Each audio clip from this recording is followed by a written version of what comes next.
Greetings, the love and in the light of our infinite prime creator, the divine grid programmer.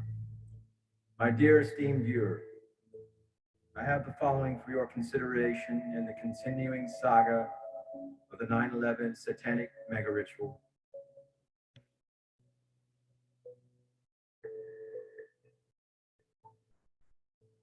The Skull and Bones calling card.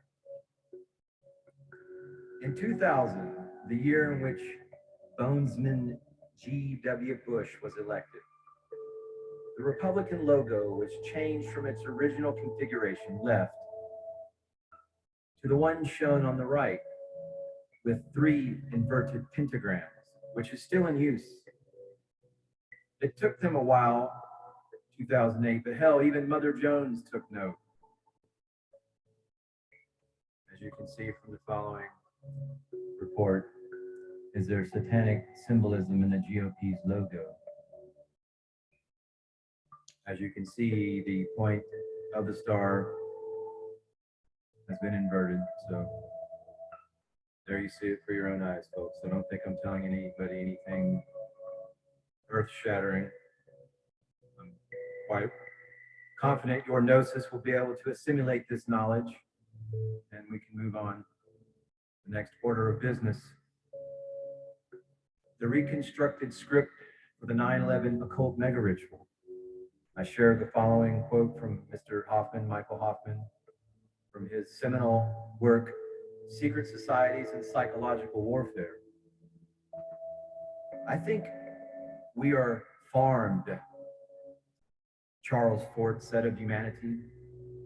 It was Fort who also suggested that man deliberately invented the dogma of materialism in order to shield himself from the evidence of what was being done to him by means of psycho-spiritual warfare methods hyped by coincidence, symbolism, and rituals. Never allow anyone the luxury of assuming that because the dead and deadening scenery of the American city of dreadful night is so utterly devoid of mystery, so thoroughly flat-footed, sterile, and infantile, so burdened with the illusory gloss of baseball, hot dogs, apple pie, and Chevrolet, that it is somehow outside the psychosexual domain. The eternal pagan psychodrama is escalated under these modern conditions, precisely because sorcery is not what 20th century man can accept as real. The following quote was shared from James Shelby Downard with Michael A. Hoffman, 2nd King Hill 33. There's your documentation for you more astute celestial intelligencers who do your research and investigate these footnotes. 2001, September 11th, a most auspicious date for a ritual undertaking. New Year's Day on the occult calendar, a date connected to the heliacal rising of the occultist spiritual sun, Sirius, the dog star, a date that also pays homage to the Egyptian lord of time, Thoth, Thoth. Through the name of the first month of the new year, Thoth, highly fitting for a ceremony focused heavily on timing and time itself. On this date imbued with occult meaning, winged mercurial messengers of death take to the skies, filled with sacrificial victims unknowingly awaiting their fate. 19 individuals believing themselves to be Islamic jihadists. Evidence suggests that perhaps not all of them were true believers. Soon to be martyrs, receiving their rewards in paradise, ready themselves to take control of 4 airliners with box cutters. Let the games begin.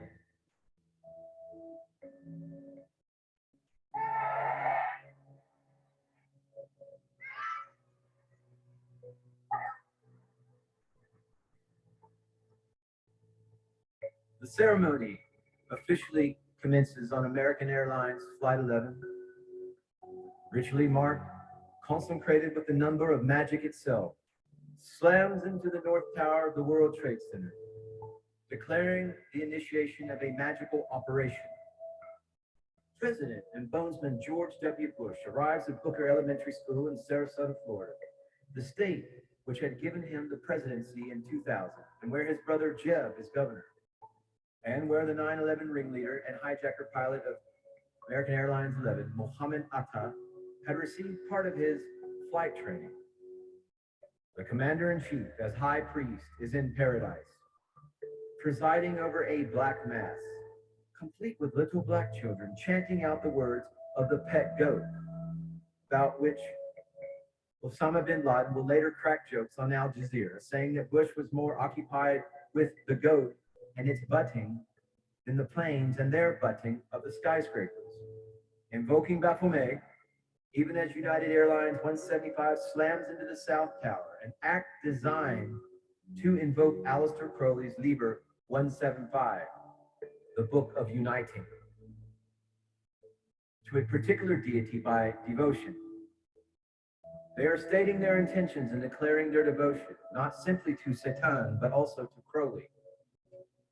As has been made evident, the entire day's proceedings constitute no less than an ode to Aleister Crowley, not to be confused with Ozzy Osbourne's literal ode to Crowley.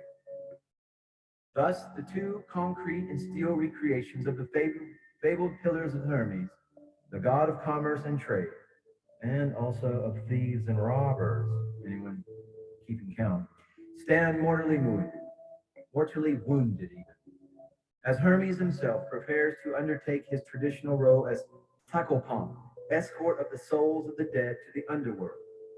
In the tarot, the tower card has been known as the House of the Damned, and the twin towers have become enormous sacrificial altars.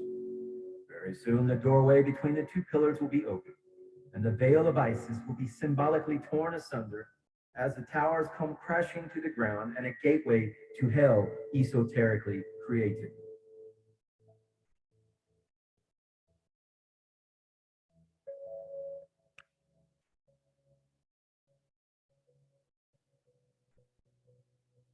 Stay tuned, folks. We have more investigative reports to follow. Namaste, namaskaram.